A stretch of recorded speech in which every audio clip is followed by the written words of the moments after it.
HS 2025 তোমাদের প্র্যাকটিক্যালের যে প্রশ্নগুলো আছে, শর্ট প্রশ্নগুলো, সেগুলোর উত্তর তোমাদের আজকে দিচ্ছি। ইতিমধ্যে সেট 2 এর যে প্রজেকশন ছিল সেটা আপলোড করেছি। তো প্রথমে সেট 1-এ দেখো 3টি প্রশ্ন থাকে, ছোট ছোট প্রশ্ন। গির্জার প্রতীক চিহ্ন তুমি এরকমভাবে আঁকতে পারো, ঠিক আছে, অর্থাৎ একটা আয়তক্ষেত্র, তারপর প্লাস চিহ্ন। গ্রেটিকুল কাকে বলে প্রশ্ন আছে 2-এর ক্ষয়ে।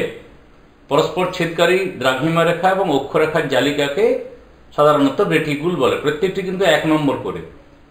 গাণিতিক গড় কাকে বলে না, গাণিতিক গড় বা যৌগিক গড় হলে একটি বহুল ব্যবহৃত কেন্দ্রীয় প্রবণতার পরিমাপক। গাণিতিক গড় সাধারণত এক জাতীয় রাশি তথ্যের কেন্দ্রীয় প্রবণতার পরিমাপক, একটি সংখ্যা যা রাশি তথ্যগুলির সমষ্টিকে রাশিগুলির সংখ্যা দ্বারা ভাগ করা যায়।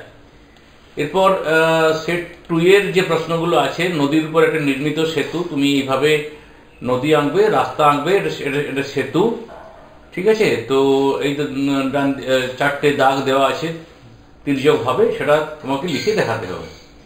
তারপর মানচিত্র অভিক্ষেপ কাকে বলে, দুটো উত্তর দেওয়া আছে, সবুজ কালিতে একটা আর কালোতে একটা, যেটা খুশি তুমি ধীরে ধীরে লিখে নেবে। এটা তিনটা সেটের মধ্যে একটি সেট তোমাকে পরীক্ষা দিতে হবে। 3-এর কয়ে প্রমাণ বিচ্যুতি আছে না, রাশি তথ্য সময়ের যৌগিক গড় বা মধ্যক থেকে রাশি সমূহের পার্থক্যগুলি বর্গসমূহের গড়ের ধনাত্মক বর্গমূলকে প্রমাণ বিচ্যুতি বলে।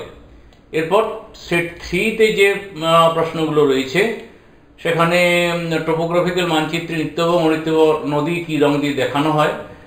নিত্যবহ নদী অবশ্যই নীল রং দিয়ে এবং অনিত্যবহ নদী কালো রং দিয়ে দেখানো হয়। ইউরোপ মহাদেশ দেখানোর জন্য কোন মানচিত্র অভিক্ষেপ প্রযোজ্য না, সহজ সাংখ্য অভিক্ষেপ প্রযোজ্য। এরপরে 3-এর কয়ে শ্রেণী সীমা এবং শ্রেণী সীমানার মধ্যে পার্থক্য লিখতে বলেছে 1 নম্বরের। শ্রেণী সীমার ক্ষেত্রে পরিসংখ্যা বিভাজনের প্রতিটি শ্রেণী ব্যবধানে 2 প্রান্তীয় মান ভিন্ন ভিন্ন হয়, আর শ্রেণী সীমানার ক্ষেত্রে শ্রেণীবদ্ধ পরিসংখ্যা বিভাজনের প্রতিটি শ্রেণী ব্যবধানে 2 প্রান্তীয় মান একই থাকে। যেমন ধরো 19, এটা ভিন্ন হয়ে গেল, প্রান্তীয় মানটা 20 হয়ে গেল, এখানে 20 প্রান্তীয় মানটা 20 আছে, এইরকম আর কি। তো আজকে এই পর্যন্ত, আমরা দ্রুত আপলোড করবো।